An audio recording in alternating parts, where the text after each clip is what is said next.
Muy buenas noches, amigos de Todo Aprendiendo. Como siempre, un placer estar hoy en esta clase número 4 de nuestro curso de Patología General. Y bueno, con un tema que de verdad me gusta mucho y que suscita bastante interés, no solamente en los terapeutas, sino en todo el personal médico, en los familiares y bueno, y por qué no, en los mismos niños diagnosticados con autismo. Entonces, hoy tenemos un énfasis en revisión de evidencia y de artículos científicos que nos puedan aportar, reconocer, recordar y recuerden que el propósito de este curso es ese, que podamos repasar nuevamente toda la patología, relacionándola con los nuevos tipos de tratamiento o evidencia que hay en el momento. Entonces, vamos a hacer eso hoy. Invitados nuevamente a nuestro espacio de WhatsApp, al canal de YouTube, en donde estamos grabando todas las clases y están muy invitados al espacio del Classroom. Recuerden que ahí vamos a tener toda la información. Para esta clase les tengo unos artículos muy interesantes que les voy a colgar en el Classroom, más la presentación, más la grabación. Entonces están muy invitados a ese espacio. Entonces, muchísimas gracias por su presencia, por hacer posible este espacio. Y bueno, vamos a empezar entonces a trabajar. Quiero iniciar con algo importante. Yo llevo algún tiempo sin trabajar directamente con un usuario con diagnóstico o del trastorno del espectro autista. Y es importante y quiero mencionarlo porque a través de la interacción con ustedes, de gracias a todas las personas que me compartieron casos, yo me puedo ir como actualizando y revisando pues en qué momento estamos y cómo se está comportando esa incidencia, la prevalencia y sobre todo la morbilidad que están presentando los niños con autismo. Y esto es importante porque aunque no esté directamente en el trabajo, sí reconozco el trabajo de todos ustedes. Entonces, muchísimas gracias por compartir. Y por eso, la invitación de hoy es muy importante. Sé que hay muchos que están aquí que trabajan directamente y todos los días con niños autistas y que tienen mucho que compartir. Si en el momento quieren compartir, quieren ampliar, quieren una recomendación e inclusive algo que yo esté manifestando desde lo teórico, pero que de pronto en la realidad, en el quehacer y en el día a día, pues no se cumpla, pues podemos compartir. Para eso es este espacio. Entonces la invitación es que podamos compartir el día de hoy, pues toda esa parte de la interacción. Que tenemos en cuanto al manejo de nuestros niños con autismo o nuestros jóvenes o adultos. Entonces, bien, vamos a centrarnos en les traigo el día de hoy y básicamente es una revisión de literatura dentro del diagnóstico y la efectividad del tratamiento. E hice básicamente unas referencias o delimité un poco, porque cuando hablamos de autismo hay muchísima información y muchísimos o protocolos de intervención, metodologías, o cada día están saliendo sistemas, métodos, fármacos nuevos que pueden aportar, ¿sí? Pues al tratamiento de las personas con autismo. Yo centré esta revisión entre los años 2000 al 2023 para poder centrarme en la literatura científica y lo planteé en tres niveles. En toda la parte del análisis de la conducta, que vamos a ver que es uno de los elementos más importantes y que son el criterio diagnóstico para poder establecer toda la parte de la intervención del niño con autismo, la parte de la conducta, todo lo que se viene dando con la farmacología, con todos los medicamentos que son coayudantes al proceso terapéutico, definitivamente, y también al proceso participativo de los niños, adultos, jóvenes con autismo. Y definitivamente no podemos dejar por fuera toda la parte de las rutinas, de acciones como el sueño del descanso, la alimentación, ¿sí? Toda la parte de las reglas, de la participación familiar, porque son eje fundamental del proceso. Entonces, centré esta charla y esta revisión en esos elementos. Me quedaron muchas cosas por fuera. Es bastante grueso, ¿sí? Vasto la información que hay y bueno, revisarla todo, no es fácil.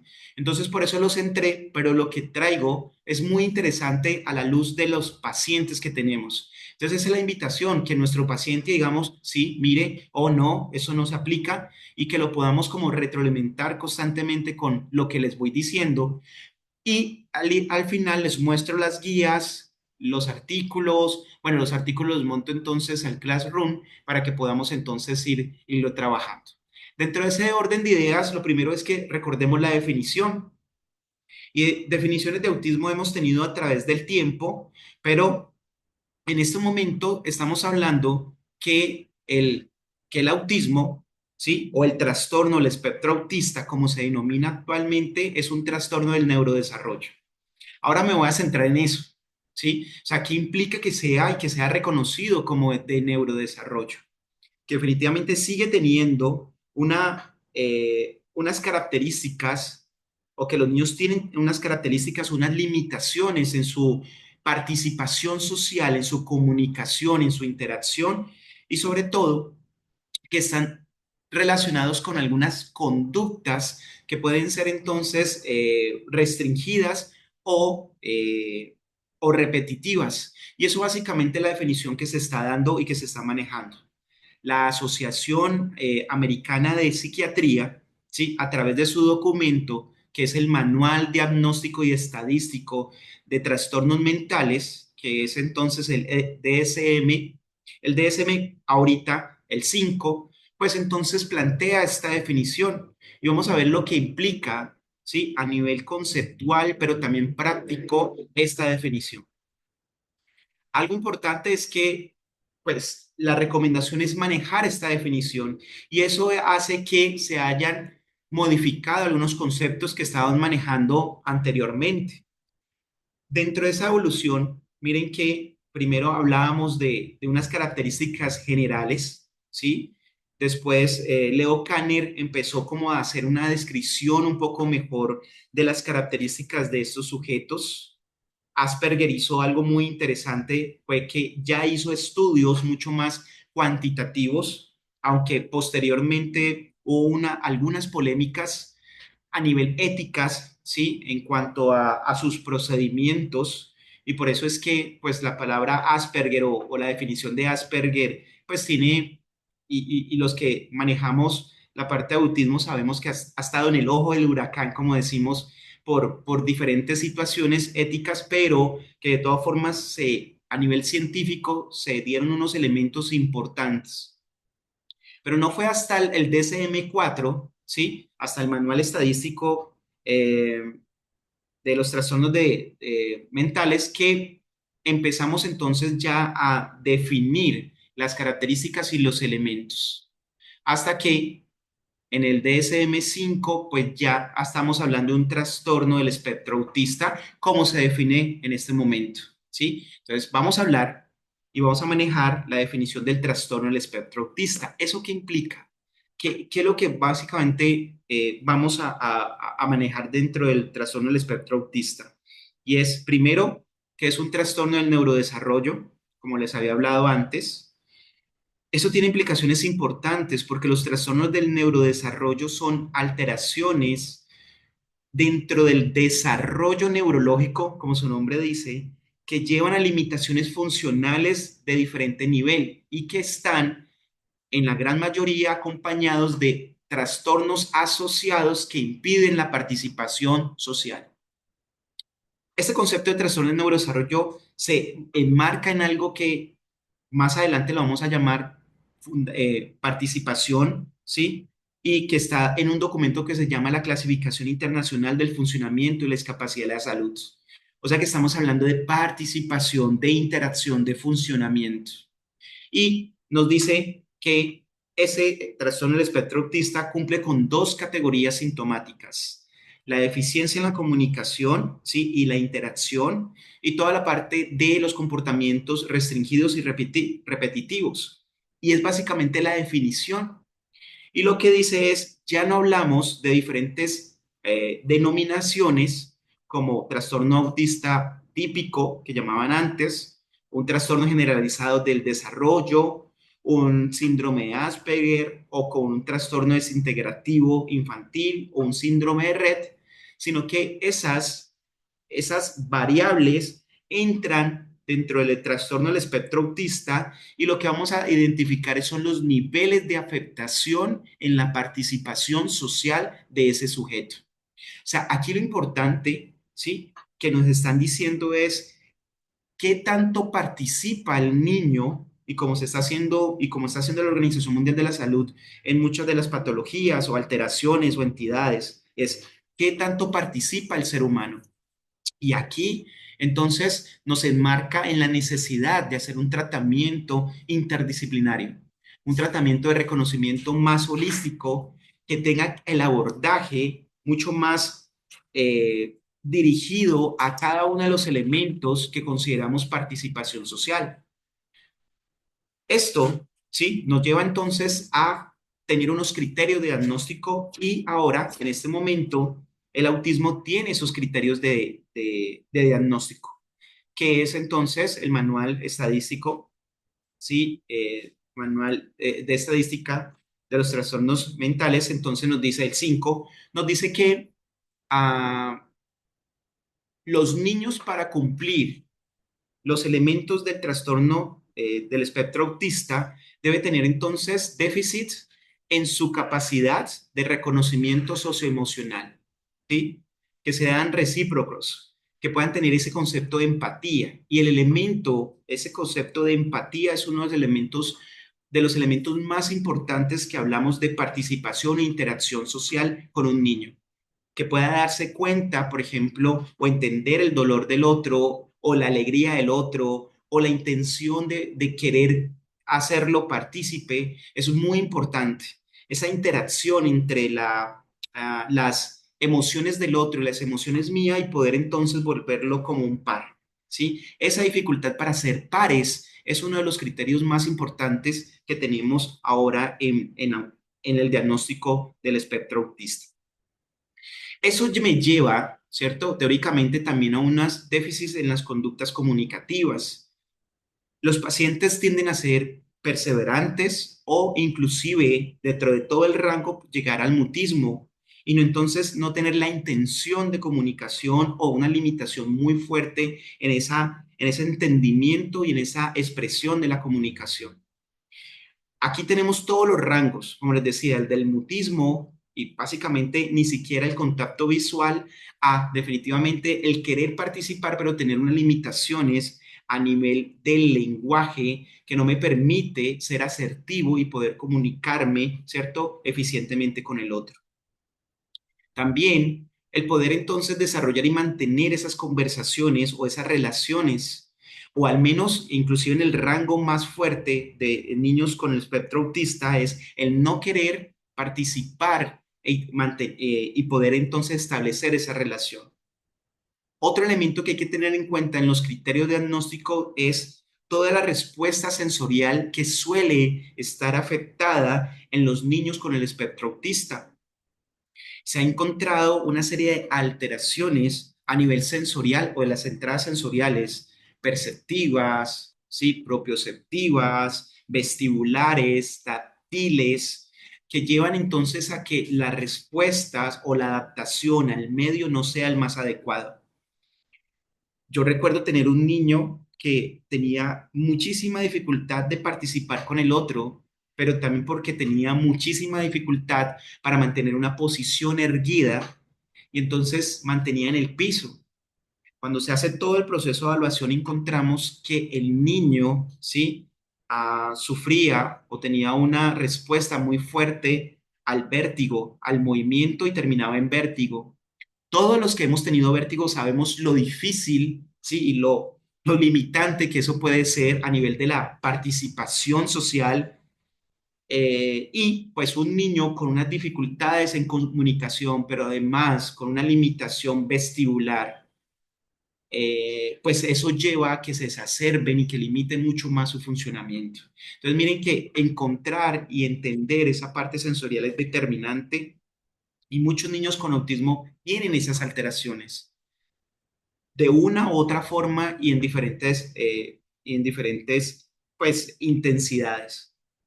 El otro elemento son los patrones repetitivos y restringidos.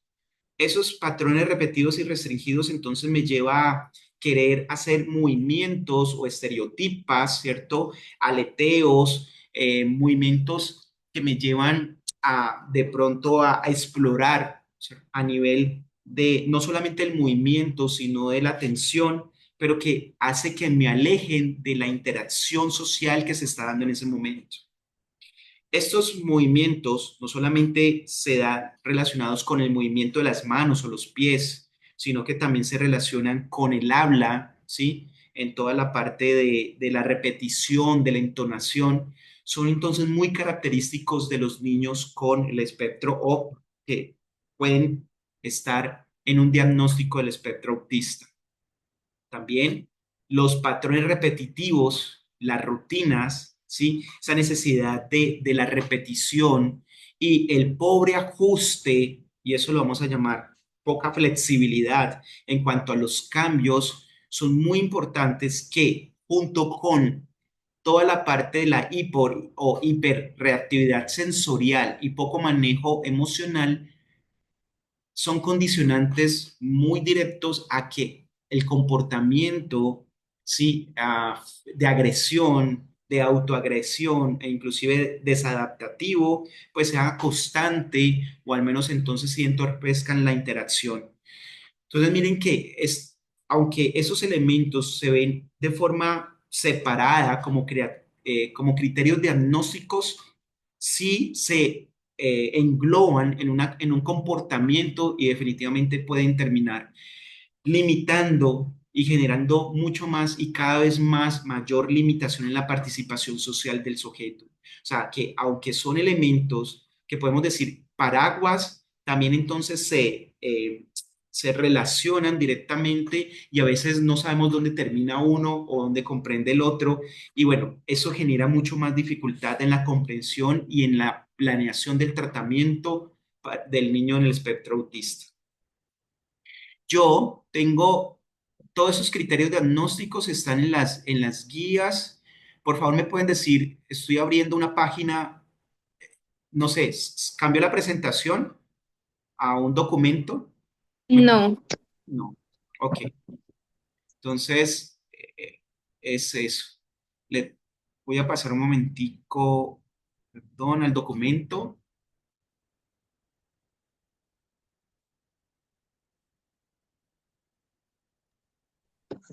ahora sí. Tengo el documento. Entonces, miren que aquí está el documento. Este documento que les hablé del DSM-5 está aquí. Yo esto es lo que voy a untarles y todo lo que les conté, prácticamente redacté, es esto. Son todos los criterios que se deben de tener en cuenta para poder hacer un proceso de diagnóstico. Pero lo interesante de este documento es que al final me está diciendo cuál es la severidad, qué tipo de apoyo o de asistencia requiere el niño, ¿cierto? El joven o el adulto. Y depende de esa limitación, entonces me lleva a poder planear mis actividades y el tipo del documento y decir, bueno, ¿en qué nivel está mi niño? ¿Qué tipo de asistencia o mi adolescente o el adulto, en qué tipo de intervención y nivel está para poder entonces establecer? Ese documento ahí está para que lo puedan revisar, es bastante interesante y bueno, eh, nos ayuda muchísimo al proceso diagnóstico. Bien, voy a volver otra vez a cambiar la presentación. Me dicen porfa si ya volvió a cambiar.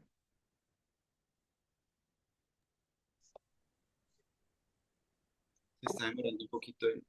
Sí, pero ya cambió, Sí, ¿cierto? sí, ya. No, muchas gracias. Entonces, sí.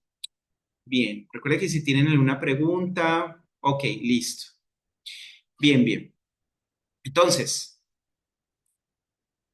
algo muy importante es que cualquier entidad, ¿cierto? Un síndrome, una patología, lo ideal es que lo podamos observar bajo el lente de la Organización Mundial de la Salud. Y en este elemento del autismo, pues no queda por fuera y definitivamente tenemos que utilizar pues este elemento que es la clasificación internacional del funcionamiento, la discapacidad y la salud. Y aquí, por ejemplo, y la invitación es que cuando ustedes estén evaluando un niño con autismo, puedan reconocer toda la parte de los elementos que maneja la CIF en cuanto a sus corsets. En el corset, yo les mando también el link y recuerden que en nuestro canal hay un video de cómo utilizar los corsets de la CIF y básicamente es utilicen, por ejemplo, el resumen general de autismo, pero hay, por ejemplo, también dominios de autismo de 0 a 5 años, de 5 a 12 años, o sea, lo manejan inclusive por edades. Esto es importante porque también nos orientan de cuáles son los elementos que yo debo evaluar, también a cuáles yo debo darle prioridad, porque un niño con autismo o con el espectro autista normalmente tiene bastantes elementos para trabajar y uno a veces se queda como corto en, bueno, ¿y qué le trabajo? De todo lo que debo de trabajarle, ¿cuáles son los elementos que más debo hacer o en dónde debo apoyar mucho más? Esta, la CIF, me ayuda a crear perfiles y me ayuda a establecer y facilitar toda la parte de la intervención o el reconocimiento de las necesidades para favorecer mi intervención. Entonces, no olvidemos que esa también es una herramienta que está dentro de nuestro manejo, que es Organización Mundial de la Salud, y que deberíamos de utilizarla siempre.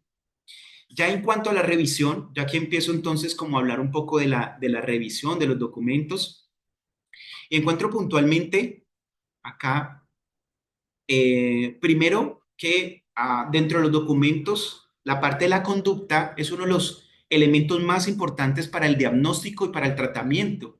Y todos lo sabemos que cuando hemos manejado un niño con autismo, pues el mayor problema es la conducta, ¿sí? Conducta estereotipada, conducta poco adaptativa, conducta inadaptativa. Entonces, el análisis de la conducta es uno de los elementos o son los elementos que tenemos que tener en cuenta. Ahora bien, dentro del análisis de la conducta, primero hay que tener en cuenta que es una alteración del neurodesarrollo.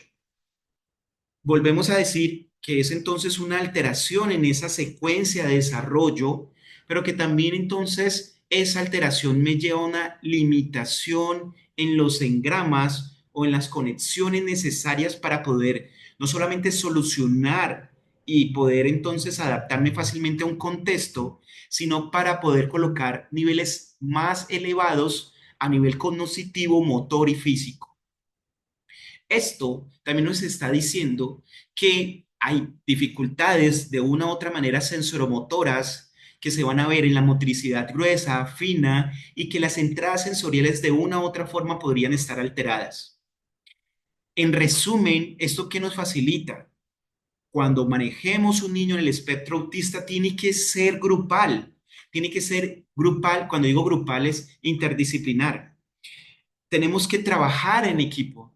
Tenemos que empezar a reconocer desde terapia ocupacional, desde fonoaudiología, desde psicología, desde trabajo social e inclusive desde fisioterapia, si se requiere, todos los elementos que están entonces limitando la participación de ese sujeto.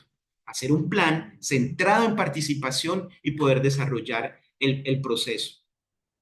Esto me está diciendo entonces que la mayoría de los niños en el espectro autista tienen comunicación social alterado, patrones inadecuados en el lenguaje, sí, que varían y que lastimosamente los niños del espectro autista, casi el 50% tienen trastornos asociados, sí, médicos y conductuales que me van a entonces a limitar mucho más.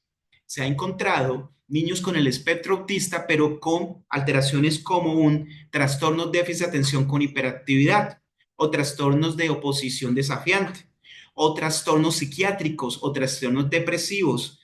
Esto me lleva a que entonces no solamente estemos hablando de una condición, ¿sí? de neurodesarrollo, sino que estemos hablando de condiciones del neurodesarrollo, que mucho más limita, que limita mucho más la participación y por lo tanto los procesos y todos los elementos que tenemos que tener en cuenta a la hora de la intervención.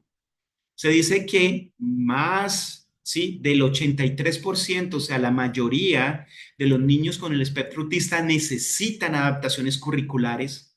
Lastimosamente, yo he encontrado entre mi práctica dentro del sistema educativo que el 100% de nuestros niños requieren o se les hacen modificaciones en los procesos curriculares, ¿sí? A veces muy exitosos y otras de forma inadecuada, ¿sí? Pero que definitivamente nos llevan a entender la necesidad educativa, pero también entonces laboral y social que van a tener las personas con autismo. El documento también refiere la carga emocional familiar que es tener un niño con autismo y sé que todas las patologías de una u otra forma crean unas dificultades en, en el manejo emocional familiar. Eso yo lo entiendo, pero parece que el autismo tiene unas condiciones bastante interesantes, y digo interesantes porque todavía son importantes revisarlas a profundidad, pero que llevan a unas alteraciones y un desgaste emocional bastante físico.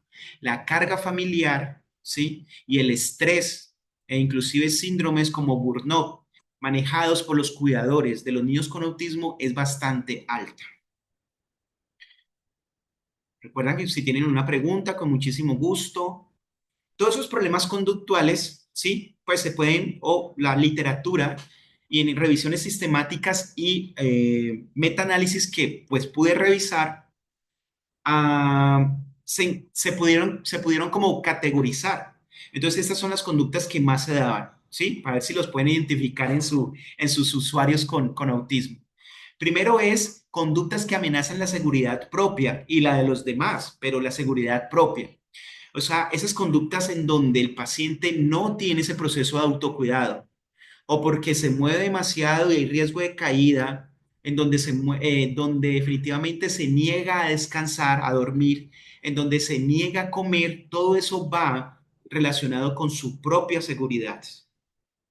Las conductas agresivas verbales y físicas hacia el otro, sobre todo como manejo inadecuado de la interacción social. Por ejemplo, hay muchos niños en el espectro autista que agreden a su familiar, que agreden entonces a la persona que más quieren, por ejemplo, la mamá. La muerden, pero es una forma de interacción, lógicamente inadecuada, pero es una forma de establecer ese vínculo, pero a través entonces de acciones físicas o verbales, las cuales no son adaptativas, lógicamente, pero que son la estrategia que tiene el niño con autismo o el espectro autista para poder interactuar. También entonces todo el proceso de la negación, ¿sí? De la oposición, que inclusive va desde el ignorar, por ejemplo, la orden que se le da, ¿cierto? Desde esas órdenes a inclusive la catatonia, o sea, el percibirse sin movimiento, en mutismo y quedarse quieto, simplemente ignorar, pero de una forma muy ensimismada, o sea, muy de ni siquiera me muevo. La ruptura de normas y leyes se relaciona mucho con la parte de la interacción, ¿sí? Inclusive, pues, y se da más en los niños con el espectro autista o en los jóvenes muy funcionales. Esos usuarios muy funcionales con autismo, ¿sí? Cuando son adolescentes o adultos, tienen dificultades en esa interacción, en el respeto de las leyes, ¿sí? O de las normas, los cuales en muchos casos han terminado en procesos legales, ¿sí? Por abordaje hacia el otro, por violentar, ¿cierto? Procesos entonces eh, de cosas ajenas, de la interacción adecuada, inclusive agresiones físicas que pueden entonces alterar o comprometer la parte legal. Y definitivamente las alteraciones emocionales, ¿sí? Son unas características muy fuertes y un problema conductual muy relacionado con los niños del espectro autista o jóvenes o adultos. Y es que la representación negativa, ¿cierto? de los espacios y el no querer participar, no es que no importe en muchos casos, no es que no importe participar, es que hay, ¿cierto? Ajustes negativos o por miedo o por pena o por pobres ajustes que se limitan esa participación social. Dentro de eso también hay unos movimientos, ¿cierto? Una función estereotipada y una respuesta sensorial inadecuada. De lo que, de todas esas categorías, la revisión que pude desarrollar, encontré que uno de los grandes problemas de las personas o los usuarios con el espectro autista es la inflexibilidad, esa capacidad a veces de poder hacer cambios del espacio, del tiempo, de la rutina, en donde pues la tendencia de muchos de estos sujetos era poder repetir linealmente y cumplir con una serie de características las cuales deben ser inmediatas y siempre las mismas. Esa inflexibilidad llevada entonces a un pobre manejo emocional era el detonante o es el detonante de muchas de las respuestas inadaptativas que podrían presentar estas personas con autismo. La hipersensibilidad, la dificultad táctil, por ejemplo, que me lleva también a la poca experiencia sensorial, al menos entonces a nivel del cuerpo, de las manos, me lleva a que haya poca respuesta también adaptativa. Tengo hipersensibilidad, no, entonces no participo, ¿cierto? No me unto y eso hace que definitivamente siga aumentando porque me expongo poco a ese estímulo y por lo tanto lleva a una deprivación en esa entrada sensorial, lo cual crea una limitación mucho más grande con unos bloqueos mucho más elaborados a nivel de la percepción. En otras palabras, el no explorar a nivel táctil o a nivel entonces sensorial, vestibular, hace que yo adopte posturas, acciones o comportamientos o conductas que no van a favorecer la participación ni siquiera la estimulación propia. Por lo tanto, no solamente estamos hablando de pobre participación social, sino pobre exploración de mis habilidades y también de mi postura y de mi función motora gruesa o fina. Por eso también los niños con autismo tienen que ser valorados y establecer la necesidad de la intervención de un fisioterapeuta para poder entonces establecer si se requiere. Muchos niños, y lo hemos encontrado con autismo o del espectro autista, tienen la tendencia a caminar en punticas. Ese caminar en punticas viene de una respuesta vestibular, pero también táctil, que me lleva a pobre exploración, pero que al final termina con elementos biomecánicos como un acortamiento de los isquiotibiales, del tendón de Aquiles, que entonces dificulta o no favorece la movilidad pélvica y por lo tanto altera la postura, la estabilidad, llevando a limitaciones funcionales a nivel motoras gruesas. Entonces, miren que siempre hay una relación entre todas las variables y que hay que encontrarlas, cuál es el origen y empezar a trabajarlas, pero la clave aquí siempre es el trabajo en equipo. La hipersensibilidad es una respuesta, pero también la hiposensibilidad, ¿sí? Esa exploración táctil fuerte en donde un niño puede empezar a estimularse tanto que puede herirse, ¿sí? O puede herir a los demás, porque básicamente el sentir esa respuesta del dolor, esa respuesta a la sensación de cansancio, me lleva a que definitivamente no esté respondiendo de la mejor manera. La respuesta, sí, esa entrada sensorial me lleva a alteraciones en la respuesta, respuestas sensoriales mucho más elevadas. Por ejemplo, el hambre, o tener mucha hambre o no tener hambre, ¿sí? Conozco casos en donde niños con el espectro autista tienen muchísima dificultad para comer por la hipersensibilidad, ¿sí? Por la selectividad, por todo el proceso de eglución, por el posicionamiento, o sea, de varios elementos que llevan a que la alimentación no sea la más adecuada, o porque la alimentación entonces es excesiva o porque es muy poca. Yo he tenido niños en donde la alimentación es muy poca y el trabajo es bastante fuerte para poder que el niño se alimente, ¿cierto? Con lo mínimo requerido en el día y eso es supremamente fuerte.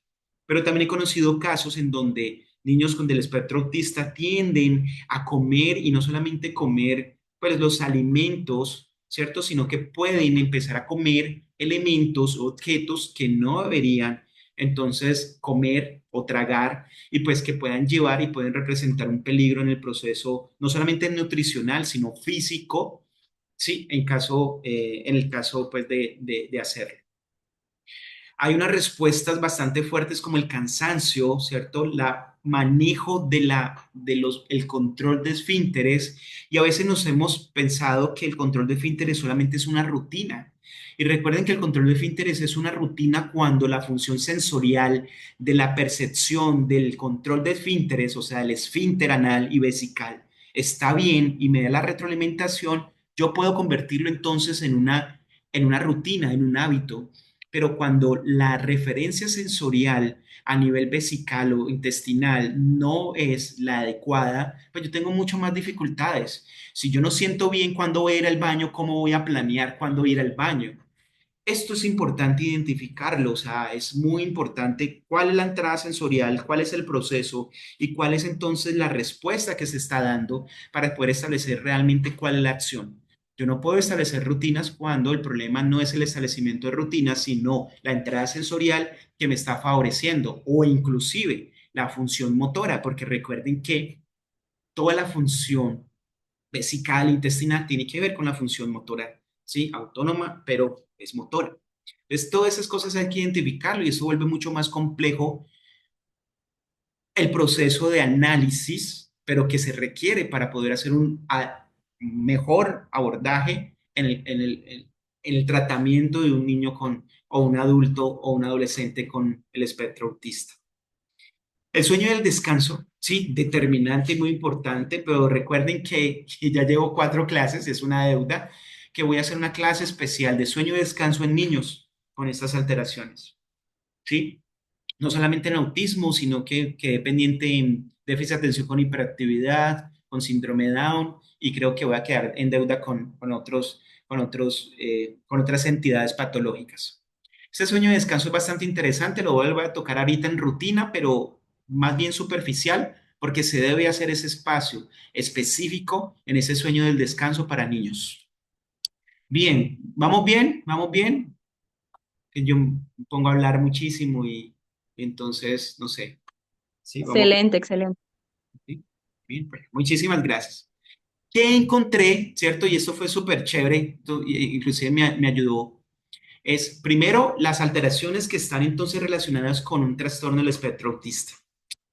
Los trastornos del lenguaje, pero no solamente esos trastornos del lenguaje cuando nosotros hablamos en la pronunciación. O sea, no solamente es en eso, o sea, también es en la producción, ¿sí? Y en el reconocimiento de ese proceso del lenguaje.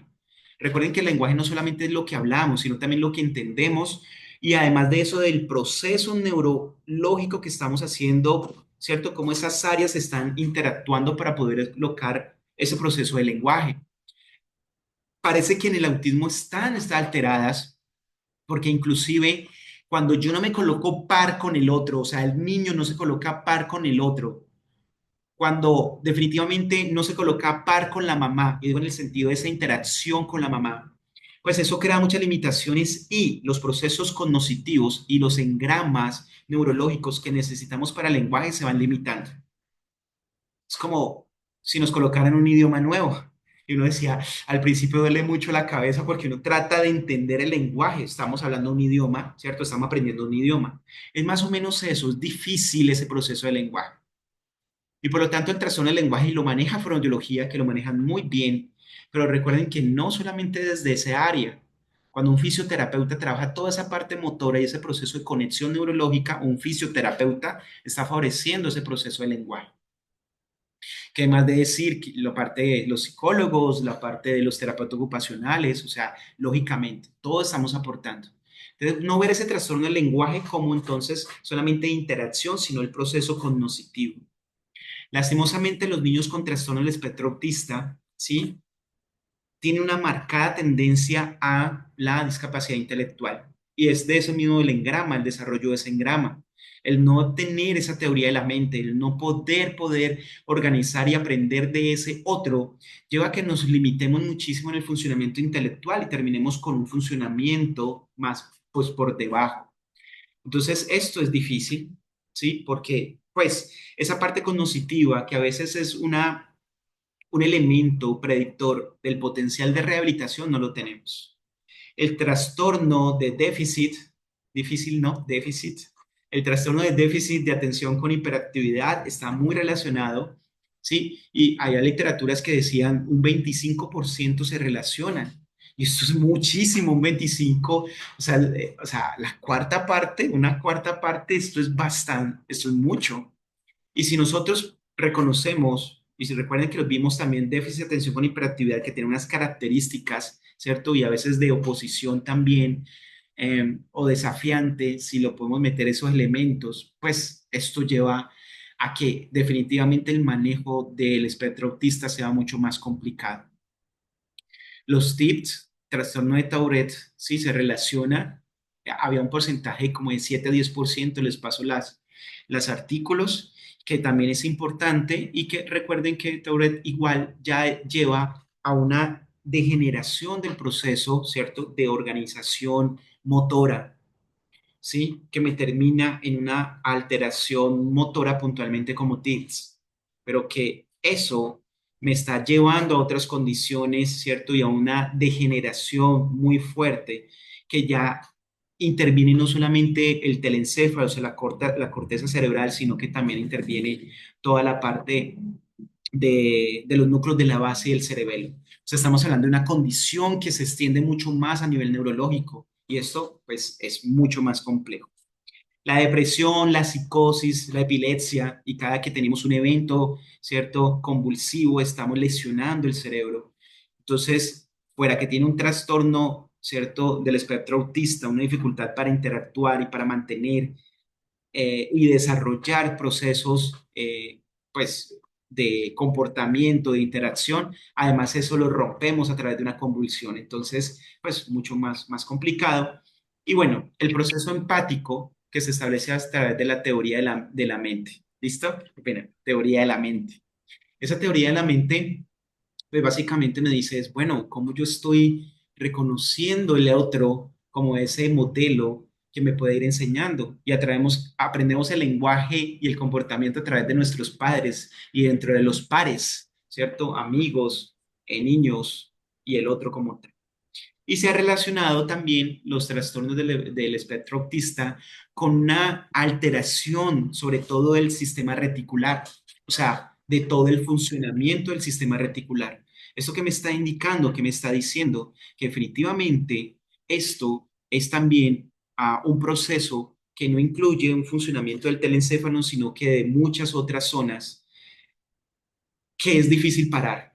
Un niño con una hiperactividad fisiológica, pues es un niño que no se me va a estar quieto y que además necesita autoestimulación, pues es un niño que se va a estar autoestimulando. ¿De qué forma? Pues como sabemos y como hemos manejado muchos niños, movimientos entonces fuertes, volteretas, manerismos, o sea, puede ser mordidas, depende de la entrada sensorial que más requiera, ¿cierto? O que más esté reconociendo su cerebro como necesario.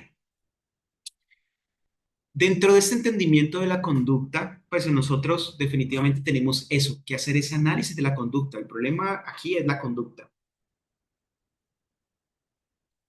y la respuesta sensorial, la conducta cognitiva, la conducta motora. O sea, realmente estamos es reconociendo la conducta. ¿Cuál es como la recomendación y qué nos decían los artículos a nivel de las diferentes terapias? ¿Sí? Nos decía, primero cuantifique, ¿cierto? Objetivamente la conducta, o sea, qué es lo que pasa y qué es lo que lleva a que el niño grite, el niño se tire de la cama, a que hay que identificarlo. Aquí los padres juegan un papel muy importante, pero es, ¿qué es? Pero cuando se identifican esa entonces y se cuantifica esa conducta, o sea, qué tanto se repite más en el colegio que en la casa, se repite más en un espacio, en la terapia, por ejemplo, o al contrario, no, con el terapeuta no tiene esas conductas, mientras que en la casa Entonces, todo el tiempo, entonces algo está pasando en la casa, porque toda la conducta, y según la teoría, ¿cierto? Dentro del espectro autista, tiene una función. Tiene una función. O sea, el niño con autismo te está haciendo una conducta y tiene una función. La función de pronto ni siquiera la entiende. Recuerda, él no tiene que entender el proceso. Él tiene que entender la necesidad, o el cerebro entiende la necesidad de la deprivación sensorial, emocional que está pasando en ese momento. Entonces, si el niño necesita una entrada vestibular y en ese momento tuvo, para mantenerse calmado, y en ese momento tuvo miedo porque vio al médico con la bata blanca y antes lo han chuzado, pues el niño necesita esa estimulación vestibular y de pronto auditiva, entonces se va a empezar a menear, a gritar fuertemente para tener las entradas sensoriales y poder tratar, su cerebro lo identifica, es una solución del cerebro, tratar de modificar ese miedo, porque él no puede decir, es que tengo miedo, o venga, voy a llorar para que mi mamá me abrace, como haría un niño que entiende esa interacción y que entiende que el otro también le puede ayudar dentro de ese proceso.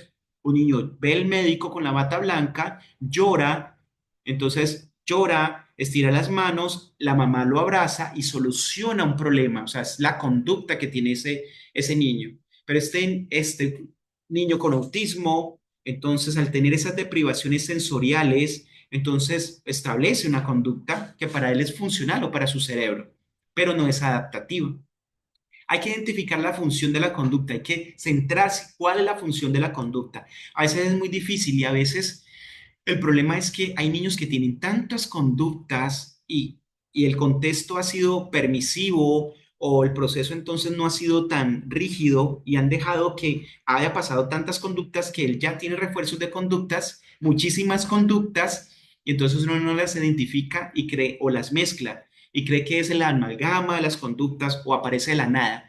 Pero teóricamente no debería pasar de la nada porque nosotros tenemos eso. Los seres humanos tenemos una respuesta conductual a un estímulo, lo hacemos, o varios, dentro de nuestro repertorio de emocional o conductual. Lo hacemos también. Entonces, hay que referir la función, también identificar los antecedentes. Para que podamos identificar los antecedentes, tenemos que eso, trabajar muy bien, y aquí se utilizan mucho los diarios, ¿cierto? De cuál fue la conducta, que le dio, y esos diarios son muy efectivos porque una sí reconoce cuál es lo que está exacerbando esa conducta para poder anticiparla. Bueno, ya me fui un poquito a ABA, ¿cierto? Ese análisis conductual y esa intervención, pero básicamente lo que uno hace, yo puedo identificar qué es lo que está exacerbando para poder entonces delimitar, limitar, ¿cierto? O quitar el elemento que está produciendo esa conducta. Identificar las consecuencias, eso es muy importante, ¿sí? Porque a veces las consecuencias es que entonces al niño que se está moviendo, que se está golpeando, se bloquea. Entonces la consecuencia es el bloqueo que tal vez le dé la estimulación proprioceptiva que el niño necesitaba. Ojo, yo he tenido casos y cuando hacía intervención con autismo, tenía casos en donde el niño buscaba la contención, o sea, hacía cualquier cosa, mordía, pateaba, para que se le brindaba la contención. Cuando se le brindaba la contención, se calmaba. ¿Qué es lo que estaba buscando? La conducta era dos pasos. Primero, me comporto inadecuadamente, él lo está relacionando así, inadecuadamente, no es que sea consciente de ese proceso, pero la conducta, ¿cierto? Ya la ha aprendido y es que si golpeo y muerdo, me van a venir entonces a bloquear, ¿sí? El bloqueo, por ejemplo, que se utilizaba mucho en ABA. Y esa restricción física es la entrada sensorial que mi cuerpo necesita para calmarme. En otras palabras, estaba así utilizando el otro elemento para poder entonces lograr ese proceso que no tenía, el abrazo que una vez me podrían hablar. O sea, yo podía hablar, dame un abrazo, o en este momento necesito tu atención. No, lo hago a través del otro. Eso pasa mucho con los autistas, con trastorno del espectro autista. Pasa muchísimo. Entonces hay que tener cuidado porque a veces esa parte de la consecuencia, pues básicamente no es realmente consecuencia, sino el objetivo o la función de la conducta. Aquí hay tela para cortar, pero es muy importante. Mire que este proceso es muy analítico y muy desde el proceso de intervención que hay que sentarse a hacer. Mirar la frecuencia y la intensidad de la conducta, identificar una conducta alternativa, ¿cierto? O sea, cómo yo puedo modificar ese proceso. En el caso que coloqué anteriormente del niño que necesitaba esa presión, si yo identifico que se está exacerbando, si yo puedo hacer esas presiones, sí, o sea, ese bloqueo, pero ya no tan agresivo, digamos, sino que hacer ese bloqueo, tal vez eso pueda ayudar a que no aparezca la conducta de agresión, ¿sí? Estoy diciendo tal vez porque pues requiere todo un análisis previo del proceso. Pero hay que enseñar conductas alternativas. Esas conductas alternativas, ¿sí? Me llevan entonces a que pues el paciente pueda no presentar la conducta disruptiva y por lo tanto ahí yo puedo entonces hacer la parte de reforzadores. Hay que tener muy en cuenta esos reforzadores. Recuerden, hoy no vamos a trabajar ABA, no vamos a mirar elementos entonces de intervención, pero los reforzadores, hay cosas básicas dentro de esos reforzadores es que yo no puedo, por ejemplo, reforzar con quitar y colocar comida. El reforzamiento, por ejemplo, puede ser un alimento que le guste, pero no, por ejemplo, la merienda que debería tener o la cena que tenía que hacer. Yo no te puedo quitar la cena, por ejemplo, como un reforzador negativo o volverlo positivo. Yo tengo que identificar, tal vez, por ejemplo, un reforzador sea un abrazo, una palmada, inclusive dar una vueltica, ¿cierto? Una vueltica.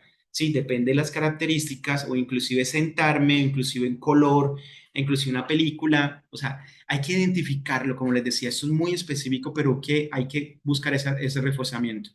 La teoría dice, y el manual, por ejemplo, las guías de los días que les voy a pasar, decían que cuando yo puedo bloquear o que no aparece la conducta desadaptativa y yo puedo dar un reforzador que sea muy del gusto del paciente, del usuario, lo más probable es que con la repetición yo pueda desaparecer esa conducta desadaptativa. O sea, en otras palabras, yo puedo cambiar la conducta de ese niño y esto es vital, o sea, esto es muy importante.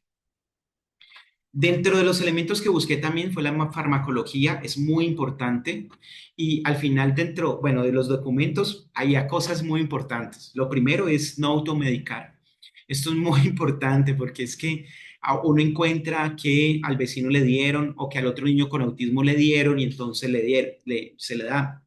Hay un problema grande aquí con la parte de la automedicación y hay, pues los artículos y en Sudamérica decían, muchos padres automedican o no colocan bien el medicamento. O sea, colocan el medicamento un día, el otro no. O pasa mucho es que la adherencia al proceso farmacológico no es el mejor.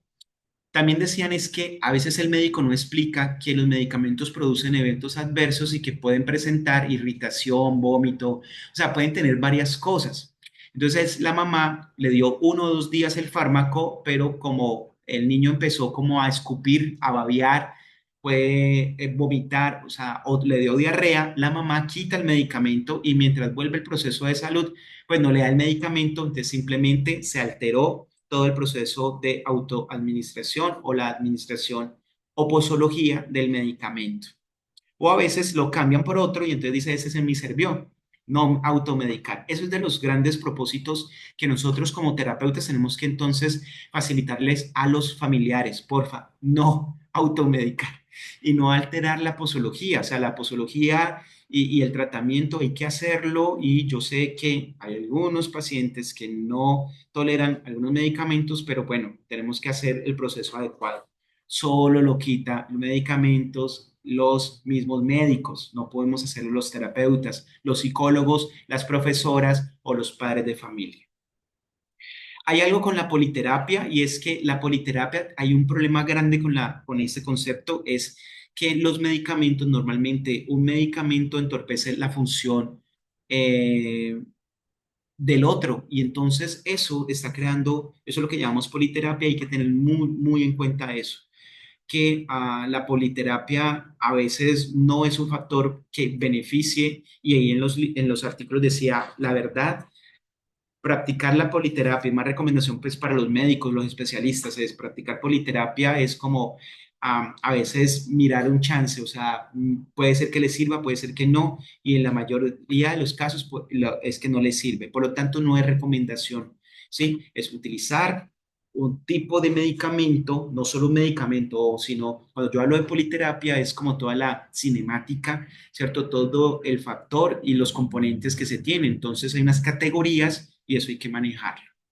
La conciencia de la enfermedad era otro elemento. Muchos padres no tienen conciencia de enfermedad. Esto es importante, porque es que como no tienen conciencia de la enfermedad, no medican y definitivamente a veces sí necesitamos medicar, definitivamente.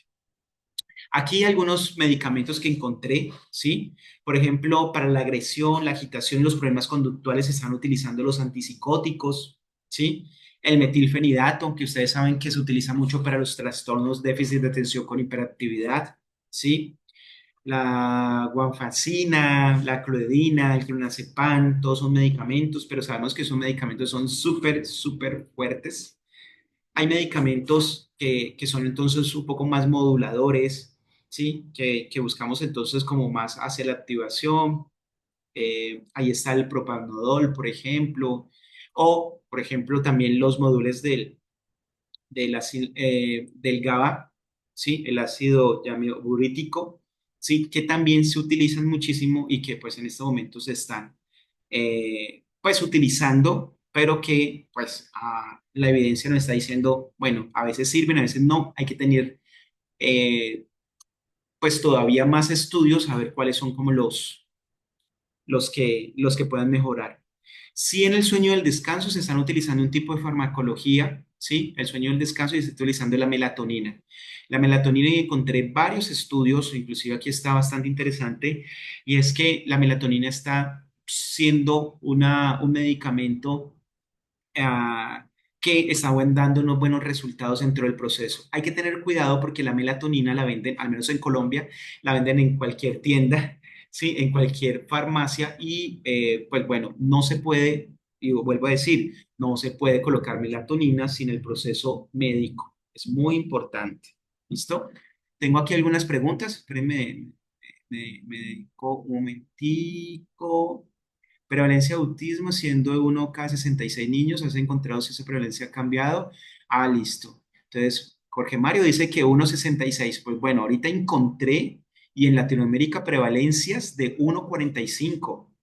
Y los que estamos trabajando, bueno, los que estamos revisando esa parte, sabemos que están llegando niños con trastornos del espectro autista, pero por montones, o sea, es preocupante. O sea, parece que más y más y más. Entonces, ahora estaba revisando y esta documentación del 21-22, que la relación estaba 1,45. Es muchísimo, muchísimo. Lastimosamente, y ahorita están hablando de algo de niños post pandemia, ¿sí? Niños post pandemia con unas características conductuales bastante que no dan para el espectro, pero que sí dejan muchas preguntas en cuanto al diagnóstico clínico. Entonces, 1,45, ¿sí?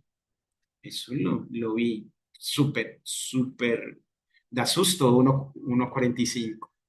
La hipersensibilidad y la falla vestibular que trae como consecuencia que el niño se ponga en puntas, ¿cómo podríamos abordarlo?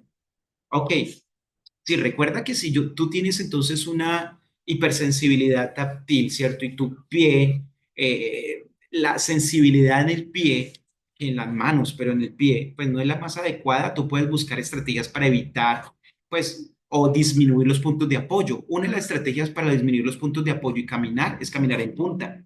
Esa es una estrategia. Eso lleva, ¿cierto? Y eso puede ser por dos, puntualmente por la parte táctil, pero recuerden que lo táctil está relacionado con lo vestibular.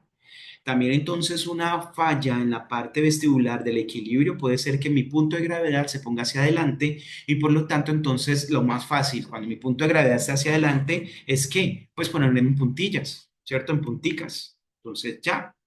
Lo otro es, y lo que yo les decía, eso trae un problema biomecánico, porque el punto de gravedad irse hacia adelante, pero entonces toda mi alineación entre la pelvis, el cinturón escapular y toda la musculatura, ¿cierto? Que está relacionada con ese posicionamiento se va a ver alterada o acortada o fatigada.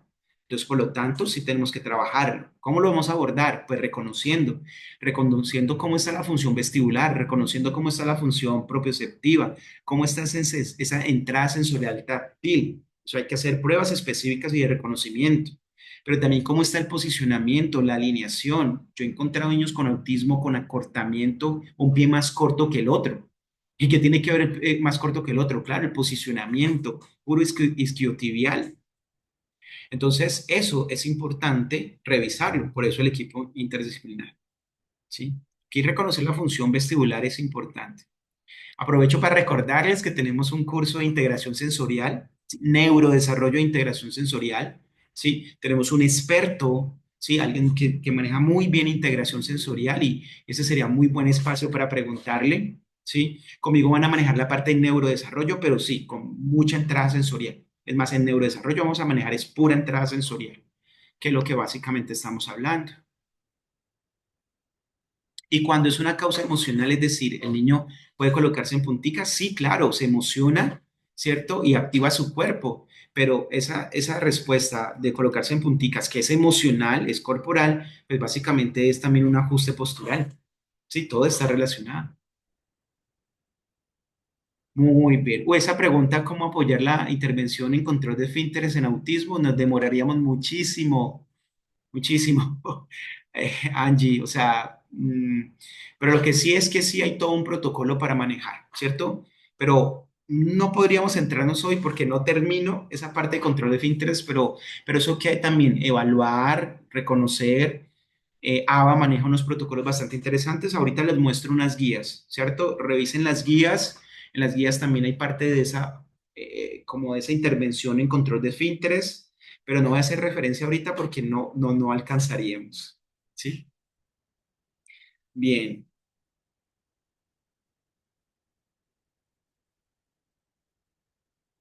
bien. Y esta parte bueno, acuérdense que el trastorno del espectro autista hacen una pregunta en cuanto a si pierden toda la parte del lenguaje. Depende que recuerden que hay niveles, desde el mutismo hasta, pues, pacientes con el espectro autista que pueden tener un nivel de interacción funcional, o sea, que pueden interactuar, pero pues básicamente am, depende de varias cosas, de los trastornos asociados, de muchísimas otras cosas. Entonces, lo que hay que es evaluar para mirar en qué nivel está. ¿Ok? Bien, ¿y qué otras estrategias podemos aplicar para los niños que constantemente se muerden? Primero, evaluar la parte propioceptiva. Normalmente cuando nos mordemos es más propioceptivo, ¿cierto? Hay que mirar, no es tanto táctil, sino propioceptivo, habría que revisar. ¿Listo?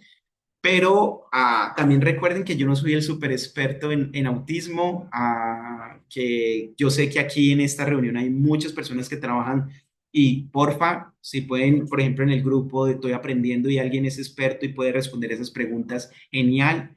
Los invito a que hagan esas preguntas en el grupo y si podemos como discutirlo, porque yo no soy el súper experto en autismo, sí en toda la parte como de neurodesarrollo y cómo son las implicaciones, pero también cómo responde neurológicamente también un niño con el espectro autista o de neurodesarrollo. Entonces, me quedaría corto ahí. ¿Listo? Y además, no terminaríamos hoy. Es que esto es súper grande. Como les decía, yo revisé 15 días revisando buenos documentos, pero pues no sé, hay muchísima información. Bien, pero igual hagan las preguntas, están muy bien, las podemos compartir en el grupo y yo sé que aquí hay muchos especialistas en autismo que nos pueden ayudar. Y si no, yo busco, ¿sí? Alguien externo que nos pueda volver duchos en eso. ¿Listo?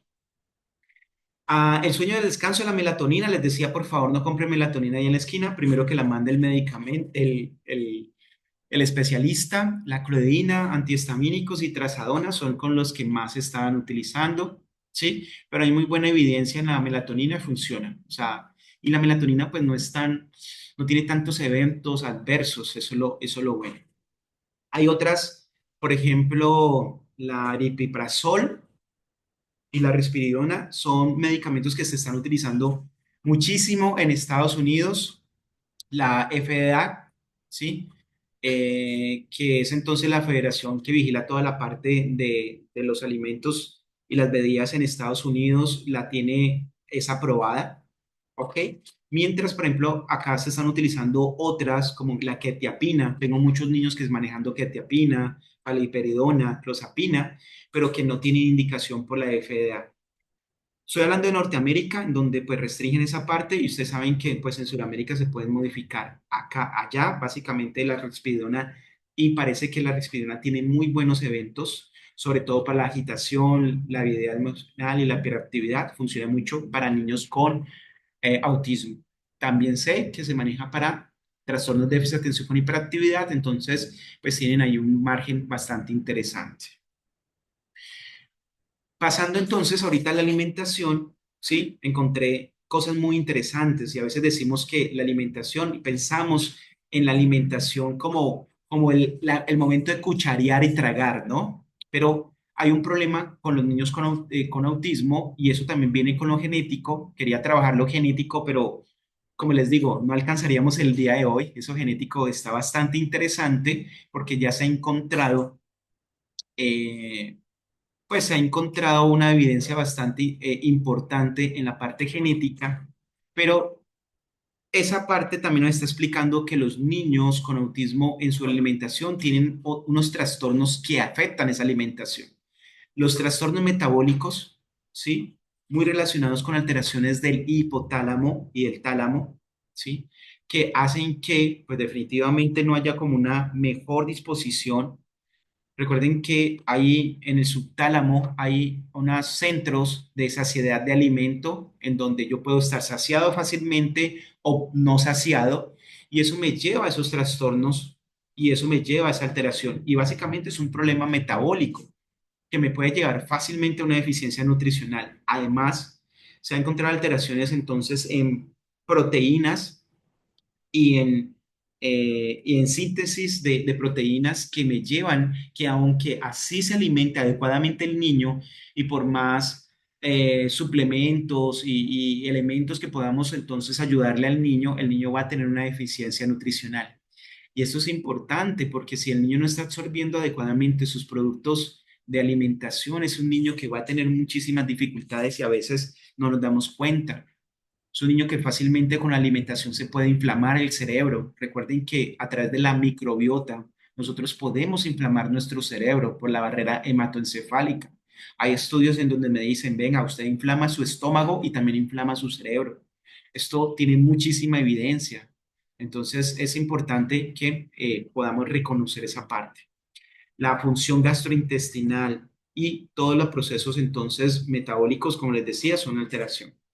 Aquí encontré un artículo bastante interesante y una compañera, o una colega, perdón, una colega, una compañera y amiga, pues me compartió este espacio y bueno, varios y gracias por todos los que me compartieron casos y me compartieron sus pacientes, ¿cierto? Esto enriquece mucho, pues a mí me enseña muchísimo, pero encontré básicamente este artículo que me parece muy interesante porque a veces no pensamos en toda esa parte metabólica, ¿sí? Que definitivamente puede determinar el funcionamiento neurológico. Entonces, este estudio, por ejemplo, en la capacidad antioxidante en niños con autismo. Entonces, ¿cómo está ese proceso, cierto? El proceso de volverse antioxidante, o sea, de cómo nosotros podemos mejorar nuestra interacción y sabemos que toda la función de antioxidante me lleva a tener mejor relación y conexión neurológica. Se ha encontrado, por ejemplo, que las dendritas tienen mejor funcionamiento y por lo tanto mejores conexiones a través de la función antioxidante. Este estudio, con una doble ciego y controlado, o sea, tiene buen nivel con proteína de suelo rico en cisteína, me relaciona cómo podemos encontrar entonces elementos que pueden ayudar al control.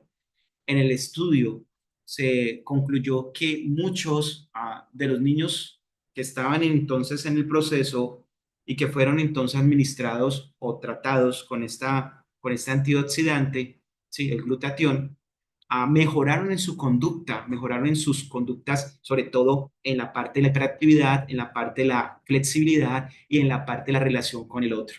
Parecía que al estar mejor en su proceso metabólico, también entonces podían tener mejor capacidad para la interacción social y por lo tanto también el comportamiento. Habría que hacer más estudios, lógicamente. A mí me queda la idea de cómo esa capacidad antioxidante a través del glutatión podemos entonces mejorar también la recepción o la reorganización de la función sensorial. Eso sería interesantísimo, ¿sí?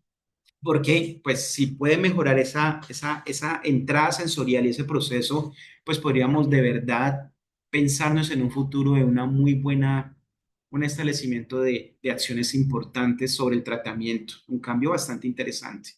Pero pues está en estudios, se siguen haciendo estudios y ahí estamos. En cuanto a la alimentación, también entonces como terapeuta ocupacional, las recomendaciones, y es que definitivamente con los familiares tenemos que establecer horarios. Si los padres no establecen horarios para alimentación, no se puede establecer la rutina. Eso es importante. El niño no puede comer cualquier cosa en cualquier momento. Sí, esto es muy importante. Pero no solamente estamos hablando del horario, sino también del locus.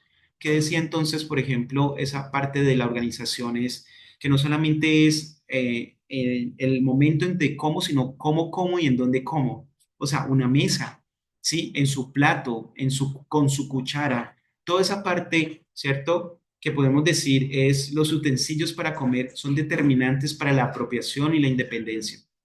Aquí hay que trabajar muy fuertemente también es eso, es que si la abuela o la mamá sigue cuchareándole al niño de 6 7 años o 10 años con autismo o el espectro autista, pues vamos a tener dificultades en esa independencia. Todo eso es importante, ¿sí? Que podamos nosotros reconocer y que la familia debe reconocer.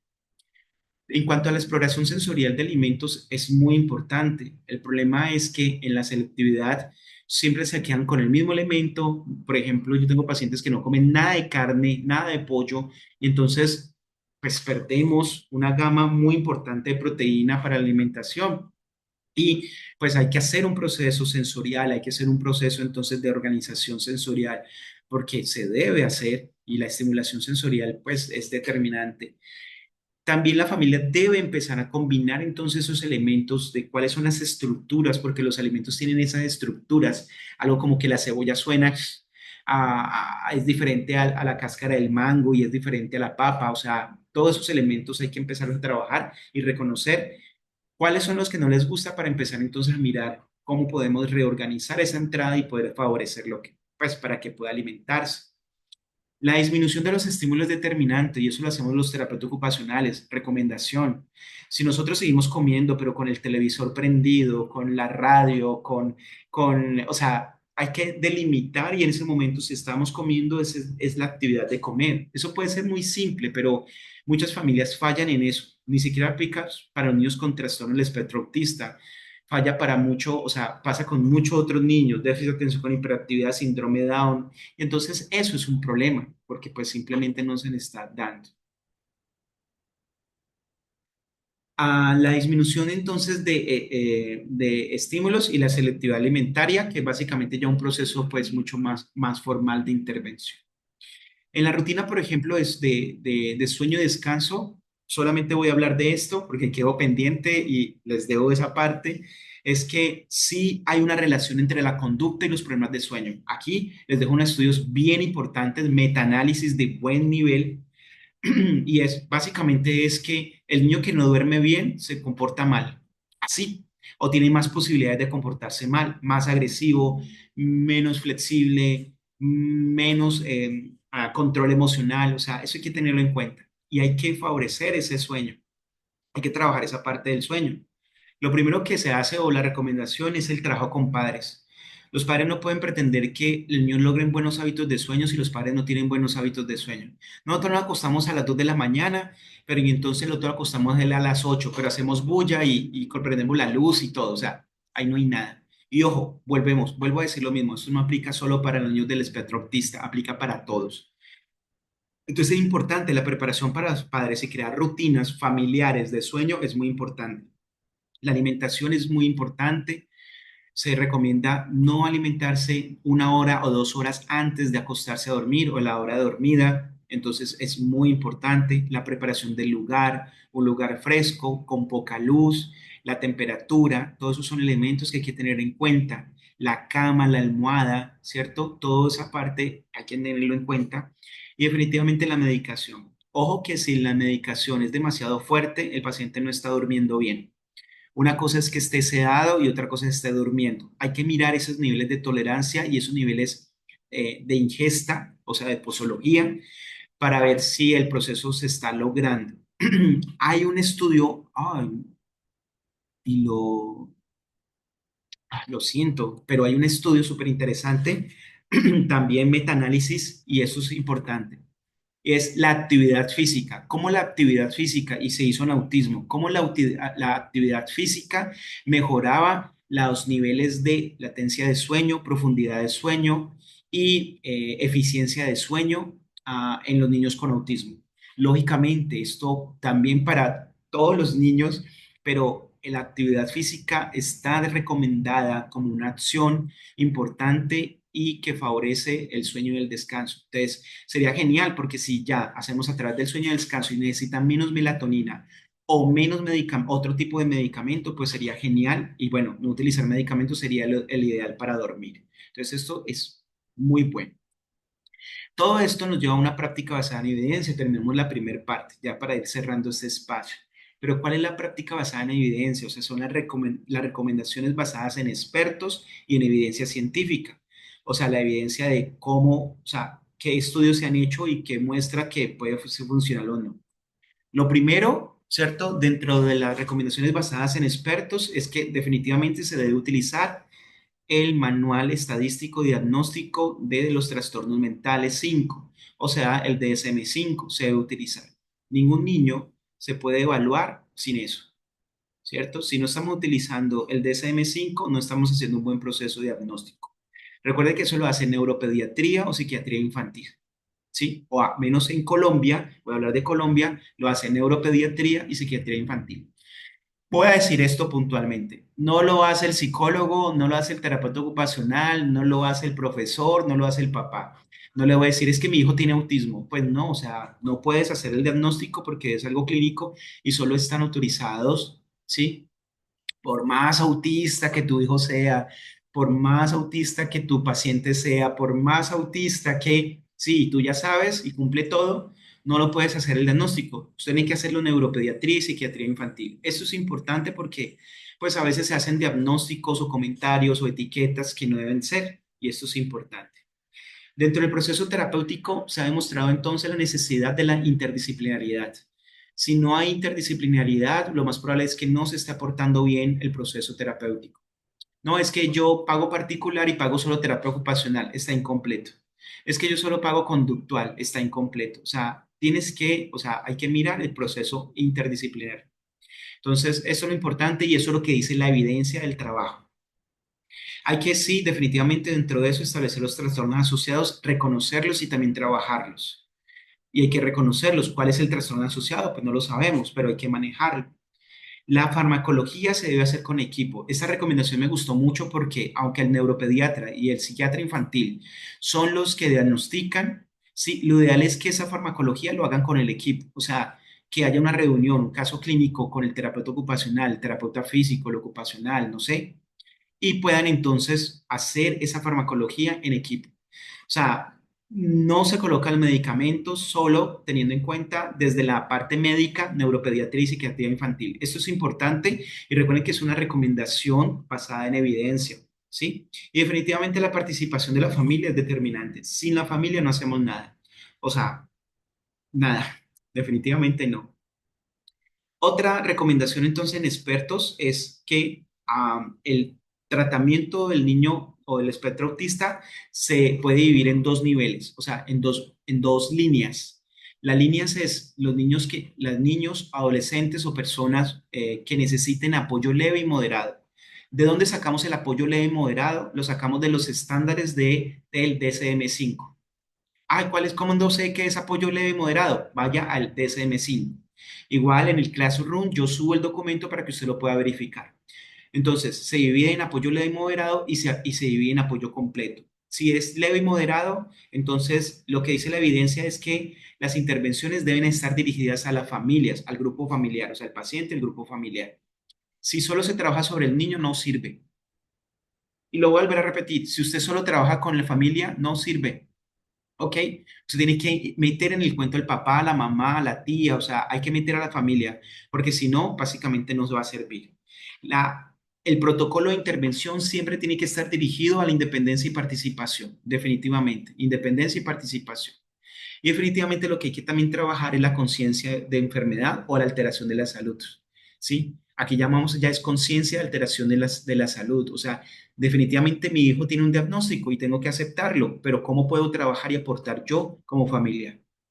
Y los procesos, y este me pareció súper chévere. Recuerden que esto es una recomendación de expertos y de evidencia fuerte, y es que los procesos que se inicien no deben de pararse al menos 6 meses.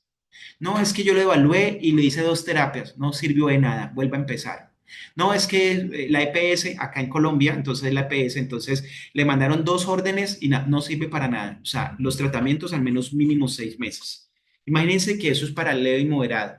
Entonces, imagínense para cómo es entonces el apoyo completo. El apoyo completo necesita un tratamiento mucho más largo, mucho más intensivo. Las intervenciones están dirigidas, ¿cierto? Muy fuertemente el, el apoyo completo dirigidas a un niño con mayor compromiso y se hace un protocolo que se llama y que los terapeutas ocupacionales manejan muy bien, que se llama cuidado al cuidador. Estos niños tienen mucho, la familia tiene mucho más riesgo de sufrir entonces alteraciones emocionales del cuidador, por lo tanto también pueden entonces alterar el cuidado del paciente. Esos son los casos fuertes que tenemos, ¿sí? Los ajustes están muy direccionados a casa, muchos a la casa, o sea, entonces el terapeuta debe ir y reconocer la casa, eso es, o sea, el apoyo completo es ir a conocer. Y definitivamente a veces se requieren apoyos de más de 8 horas o definitivamente completo, lo cual desgasta mucho a la familia. Entonces, esto pues es lo que nos enmarca pues las recomendaciones de experto. Es muy importante porque en autismo todo el programa debe ser individualizado. No que los voy a atender grupal, listo, pero entonces el tratamiento y el reconocimiento del protocolo debe ser individualizado. Y los sistemas de salud tienen que reconocer eso, individualizado. Si el tratamiento se hace individualizado, muchísimo mejor. Pero si yo puedo tener elementos para favorecer la participación y justificarlo, pues muy bien. Pero debe pensarse con los objetivos individuales, con estrategias individuales, con el análisis de la conducta individual. ¿Sí? Siempre se debe hacer una evaluación exhaustiva e interdisciplinar y tratar de colocar un objetivo interdisciplinar o transdisciplinar sería lo ideal, aunque a veces no se puede. Volvemos a decir que la familia es una agente activa y dentro de los dos sistemas que más funcionan, los que más se utilizan, el TEACH, el tratamiento de educación de los niños autistas con discapacidades en comunicación, es el que más se utiliza. Ese test es muy interesante porque tiene un diseño y es básicamente muy visual, o sea, es de comunicación. Aquí están los ejemplos. Cuando utilizamos, por ejemplo, esas rutinas visuales, ¿sí? Estas fichas, por ejemplo, de reconocimiento y de participación del sujeto, estamos utilizando entonces Stash. Ese Stash es básicamente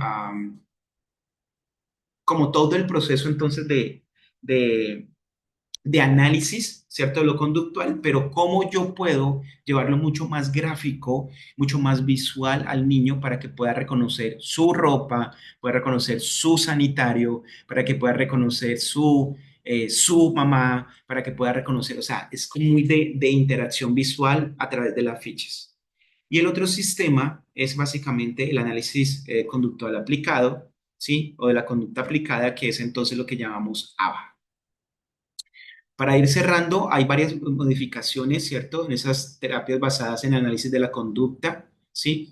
Tenemos entrenamientos, por ejemplo, de ensayo discreto, ¿sí? Que tiene, que es una técnica de secuencia de actividades en donde se prepara, antes se llamaban, con Leo Kanner se les llamaban actividades rituales, en donde se busca hacer actividades cortas pero repetitivas, llevando entonces a la mayor participación del sujeto, ¿sí? Es interesante en la medida en que yo pueda manejar protocolos muy bien condensados, muy bien estructurados y que yo tenga mucho control de esa parte de muchas variables externas. ¿Sí? Eso es una limitación cuando yo no puedo tener tanto el control y a veces eso pasa en los procesos terapéuticos, pero es bastante interesante. La intervención conductual intensiva temprana es muy chévere porque además de eso tiene elementos sensormotores y me busca eso, que sea inmediata el proceso y bueno, es interesante. Recuerden que yo no soy experto, no aplico ninguna de esas, es básicamente lo que pude referir y pude reconocer.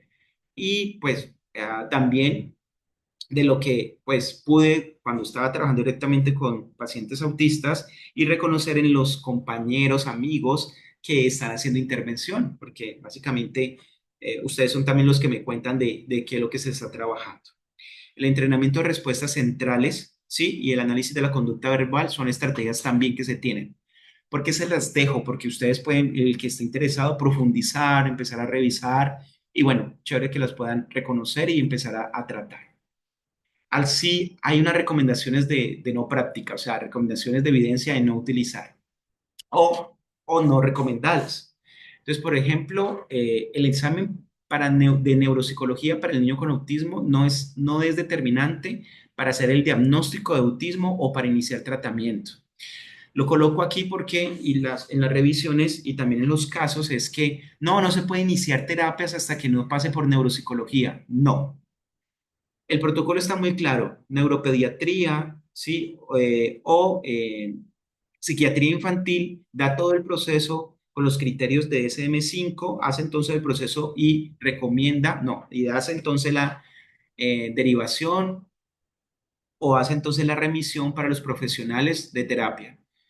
Psicología clínica, terapia ocupacional, fonoaudiología, fisioterapia, depende de lo que haya encontrado. Sí, la idea es que sean todos y empiezan entonces a hacer el proceso. Si el equipo se reúne y encuentra que sería ideal hacer un proceso más puntual del proceso neuropsicológico para poder favorecer la intervención, entonces el equipo se reúne y puede derivar a neuropsicología y se puede hacer un apoyo, pero no es requerido el examen de neuropsicología, ¿sí?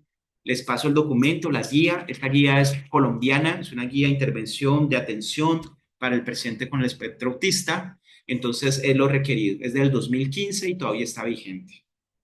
No se recomiendan las sombras, o sea, el concepto sombra no se maneja y si es entonces un niño que necesita el apoyo, ¿cierto?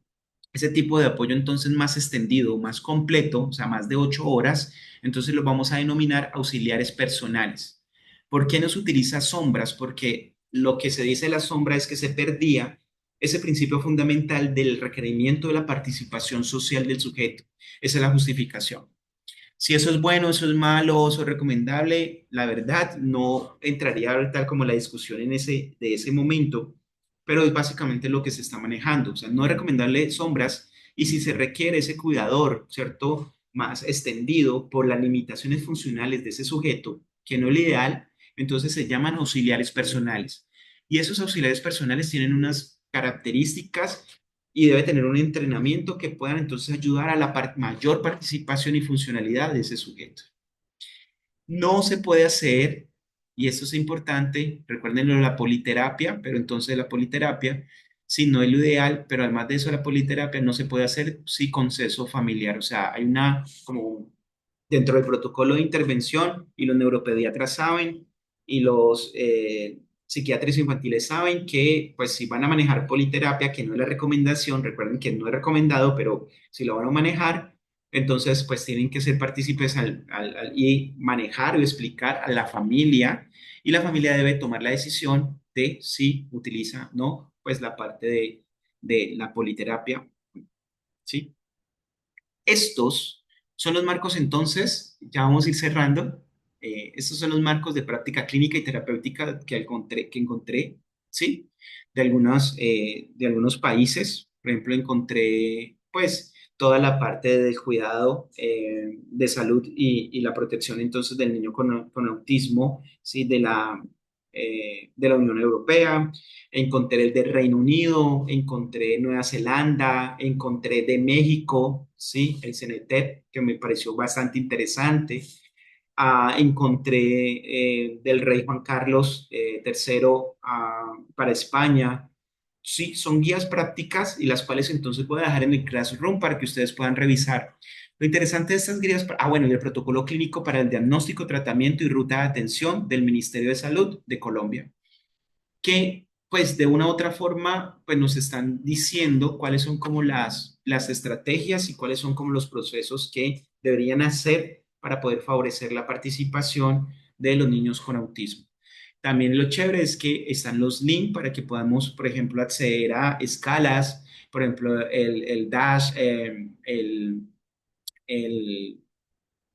el MChat, que son escalas entonces específicas que están abiertas y que aquí. Lo bueno de estos protocolos es que no tienen costo, son protocolos que uno pueda bajar, tienen muy buenas referencias bibliográficas, entonces son buenas opciones para poder entonces reconocer, bueno, aprender y poder como ampliar este conocimiento de un tema tan interesante como fue este de autismo, larguísimo, con muchos elementos pero que de verdad pienso que vale la pena en este curso de formación o de repaso de patología general que, bueno, estamos desarrollando. Recuerden que vamos semana a semana manejando todos estos temas y que podemos entonces ir trabajando en equipo y progresivamente entonces más adelante podamos como cerrar con examen para que todos se puedan certificar y que, pues lo más importante, que hayamos hecho un buen proceso de revisión de estos temas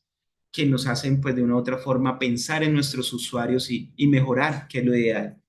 De verdad, muchísimas gracias. No sé si tengan preguntas, sugerencias. Nos vemos por allá el 4 de marzo. Nos vemos en 15 días para trauma craneal. Es un tema que me gusta mucho, que trabajo y que estoy trabajando en este momento muchísimo, ¿sí? Trauma craneoencefálico, porque voy a hacer énfasis en conciencia, en pacientes de mínima conciencia. Es un tema que me parece que es muy importante y que, bueno, podríamos solucionar, revisar. Entonces, muchísimas gracias. Por ahí veo algunos comentarios. Muchísimas gracias. Definitivamente los procesos centrados en familia se deben hacer y contextos naturales. Definitivamente sí, sí pienso también que debe ser. Sí. Y bueno, espero que estén bien. No olviden inscribirse, eh, suscribirse al canal de YouTube. Bueno, y estaré en el canal, por favor. Muchísimas gracias. Que estén muy bien. Muchísimas gracias. Buenas noches.